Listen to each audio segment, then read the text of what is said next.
Hello and welcome back to the channel. Yes, it's been a while since we've put out a video, but we got exciting news. What better way to kick off the first install by installing a GridBOSS FlexBoss 2 EG4 wall mount indoor 280 amp hour lithium batteries. Well, what are you waiting for? Let's get to work.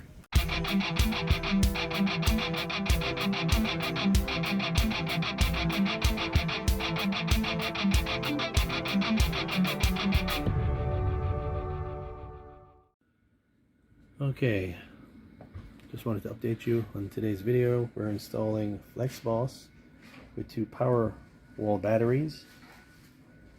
So as you can see, we just got them mounted and we are working on the measurements between here for the conduits, the adapters, the bushing.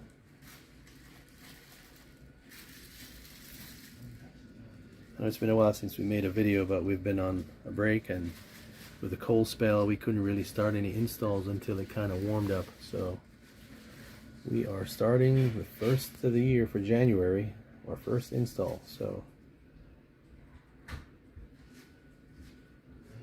And of course we'll be putting a GridBOSS over here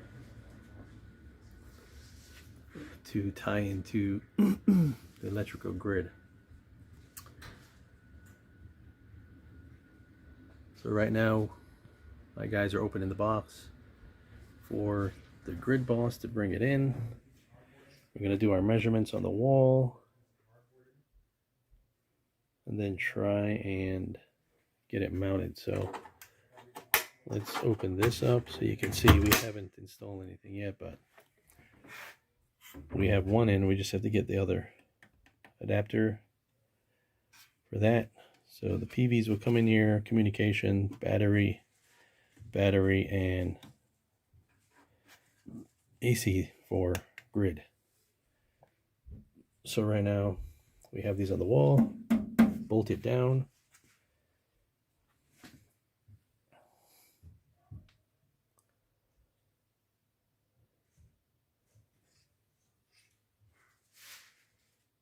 So panels for this job, the client already had them installed, so we'll get to see that probably as I go up on the roof and start the process of getting it grounded and series parallel wiring. So I'll be working on that, but I just thought I'd show you what we're working on for first project of the year, that we're installing a FlexBoss along with a GridBOSS. Like I said, that's going to be mounted right here. So just wanted to give you a quick update. All right.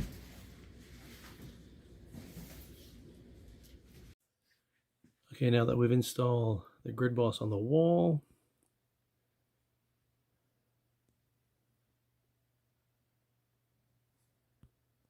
we have to basically get that connected to that guy over there. So we're actually going to go through there, go the other side, go up and connect. So now there's the GridBOSS from EG4. Shout out to SleemSolar for getting us these products on time so we can get it installed for this customer. Thank you very much, SleemSolar. So day 2 we'll try and get this populated with all the breakers, as you can see them right here.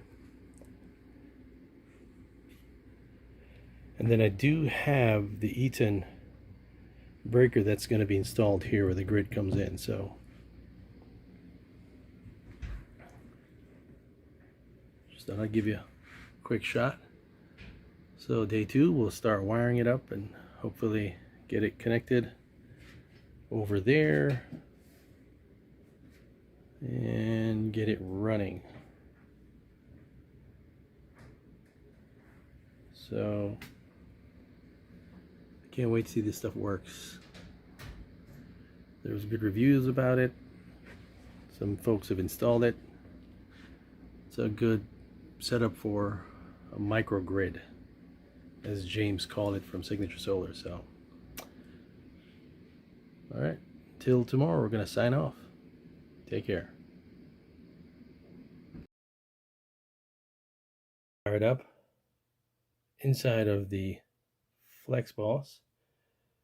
We have all the batteries connected, COM connected, communication to the inverter connected, and over here we have connections to the secondary battery.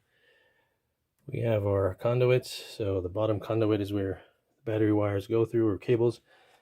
The top conduit is where the electrical wires go through. So according to the manual or the documentation, 2-gauge wire. So you have your hot one, hot 2, neutral, and ground. So we have it, you can see labeled there, green. And that's for 90 amps. Between the GridBOSS, which as you see here, we have our connection going over into the GridBOSS. And then we have our termination here. So you got to make sure that whichever one, as you can see right there, I don't know if you can see it, but it'll say L1, L2, L1. So our red is L2. The one without the red tape is the L1. It's our 90 amp breaker. And it goes through there over to the FlexBoss. So again, we have our ground, 4-gauge wire according to the manual, and white, which is our 2-gauge wire that goes over to the FlexBoss there. So then we're going to work on getting this connected.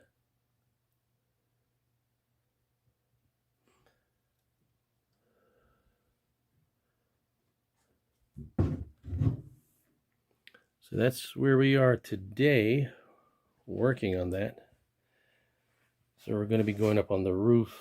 The panels were already mounted for this side, so we're just basically making our connections to come down, and it'll probably come down somewhere right here, down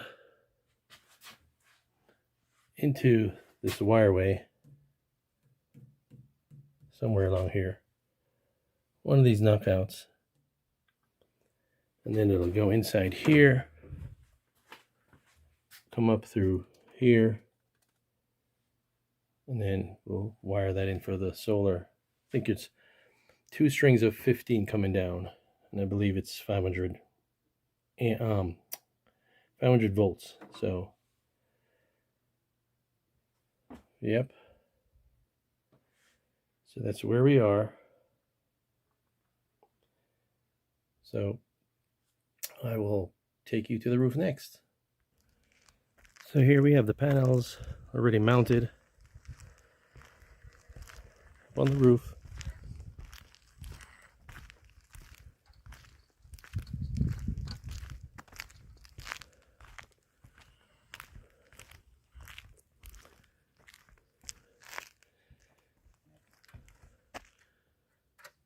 And then you have the second row of 15 up there, all the way down. So there's 15 here. I believe each of them are 370 watts each. So 15, 30 plus. I think it's like 11,100 watts that it's rated to produce. So right now we're working on grounding this array and that one up there. So we're working on grounding them right now.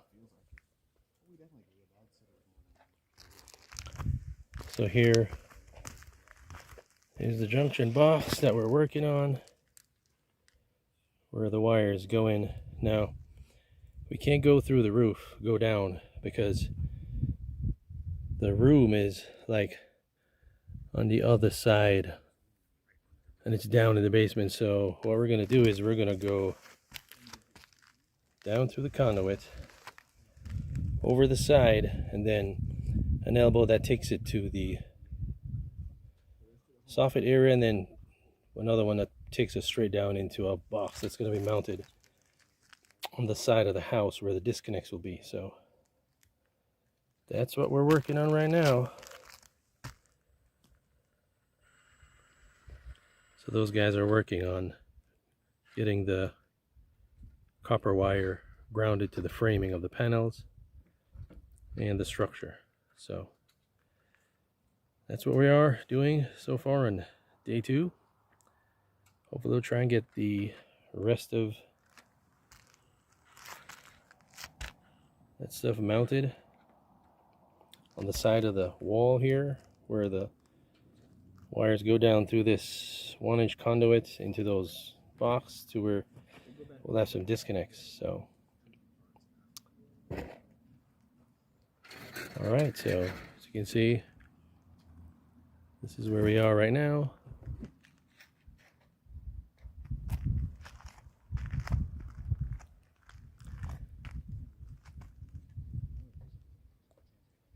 So that's it for day 2. We'll continue working and we'll update you on the next video.